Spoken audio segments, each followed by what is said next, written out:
para prajurit TNI dari tim Nanggala di bawah Satgas Damai Cartens Polri berhasil melumpuhkan kelompok separatis teroris Papua atau KSTP pada Sabtu 39 September 2023 pada pukul 6 waktu Indonesia bagian Timur. Selama ini KST itu disebut kerap membuat onar dan kerusuhan di wilayah Serambakon Kabupaten Pegunungan Bintang atau Pegubin Provinsi Papua Pegunungan. Namun dikabarkan kelima anggota KST tersebut meninggal dunia di Kampung Modusit, Serambakon, Pegubin.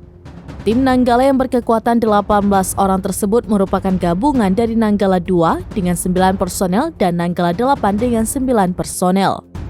Kapus TNI Laksda Julius Wijoyono membenarkan peristiwa tersebut. KST Pegunungan Bintang disebut-sebut terlibat dalam berbagai gangguan keamanan dan aksi kriminal.